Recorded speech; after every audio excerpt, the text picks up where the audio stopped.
जब कानून के रखवाले ही नेशनल हाईवे पर ट्रकों को बंधक बनाकर जबरन वसूली करने लगे तो व्यवस्था पर सवाल उठना लाजमी है। मऊगंज हाईवे पर एक ऐसा डिजिटल वसूली सिंडिकेट सक्रिय है जो न सिर्फ कानून की धज्जियां उड़ा रहा है बल्कि अवैध कमाई को सफेद करने के लिए बाकायदा प्राइवेट कैशियर का इस्तेमाल कर रहा है। हैरान करने वाली बात इसकी रफ्तार है। महज 17 मिनट के भीतर 3 अलग अलग डिजिटल ट्रांजैक्शन के जरिए 60,000 रुपए की रिश्वत वसूली ली जा रही है। रीवा जोन के आईजी के निर्देश पर एसपी मऊगंज ने जांच तो शुरू कर दी है, लेकिन सबसे बड़ा प्रशासनिक सवाल यही है कि इतने पुख्ता डिजिटल सबूतों और स्टिंग ऑपरेशन के बाद भी अधिकारी अब तक अपने पदों पर क्यों जमे हैं। मामला 31 मई की शाम करीब 4 बजे का है। मऊगंज बाईपास पर गैलेक्सी होटल के पास यातायात प्रभारी नरेश सिंह द्वारा एक व्यवसायिक ट्रक नंबर BR45 GB 3523 को रोका जाता है। दस्तावेजों की जांच के नाम पर वाहन चालक को गाड़ी जब्त करने और भारी पेनल्टी लगाने की धमकी दी जाती है।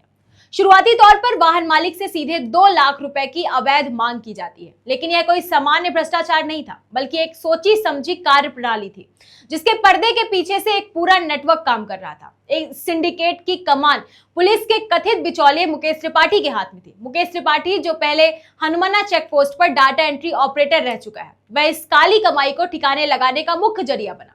जांच के मुताबिक हनुमाना थाने का एक आरक्षक इस पूरे खेल में मध्यस्थ की भूमिका निभा रहा था। उसी के जरिए 2 लाख रुपए की डिमांड को 70,000 रुपए में फिक्स किया गया। इसके बाद शुरू हुआ डिजिटल ट्रांजैक्शन का वो खेल जिसकी कड़ियां अब पुलिस के गले की फांस बन चुकी है। महज 17 मिनट के भीतर कुल 60,000 रुपए सीधे तौर पर बिचौलिए मुकेश त्रिपाठी के डिजिटल वॉलेट में ट्रांसफर कर दिए गए। स्टिंग में वाहन मालिक और उनके सहयोगी आशीष पांडे ने इस पूरी जबरन वसूली का प्रामाणिक पर्दाफाश किया है। इस अवैध वसूली का असर यह हुआ कि पीड़ित वाहन मालिक की गाड़ी की किस्त टूट चुकी है और उसका व्यापार ठप होने की कगार पर है। आरोप यह भी है कि इसके अगले ही दिन 3 और ट्रेलरों को उसी तरह रोककर अवैध वसूली की गई, यानी मऊगंज हाईवे को व्यवहारिक रूप से अवैध कमाई का जरिया बना लिया गया। इन डिजिटल सबूतों के सामने आने के बाद रीवा जोन के पुलिस महानिरीक्षक गौरव राजपूत ने मऊगंज एसपी सुरेंद्र जैन को तत्काल जांच के निर्देश दिए। यदि पुलिस निष्पक्ष से आरोपी अधिकारी और मुकेश त्रिपाठी के कॉल डिटेल रिकॉर्ड्स को खंगाले तो इस सिंडिकेट की पूरी चेन सामने आ जाएगी। लेकिन इस बीच प्रशासनिक तंत्र की मंशा पर गंभीर सवाल उठ रहे हैं।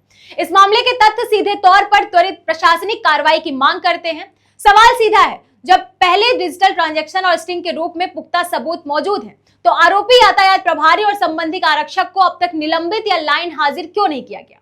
दागी अधिकारियों को उनके पदों पर बनाए रखना न केवल निष्पक्ष जांच को प्रभावित कर सकता है बल्कि साक्ष्यों के साथ छेड़छाड़ की आशंका को भी जन्म देता है। उसकी जांच पुलिस अधीक्षक को दी गई और जांच के पश्चात जो भी तथ्य हैं उन पर रीवा जोन की पुलिस को यह साबित करना होगा कि खाकी वर्दी नागरिकों की सुरक्षा के लिए है, हाईवे पर जबरन टैक्स वसूलने के लिए नहीं। इस जांच की हर एक प्रगति पर हमारी नजर बनी रहेगी। देखते रहिए विंध्य फर्स्ट। धन्यवाद।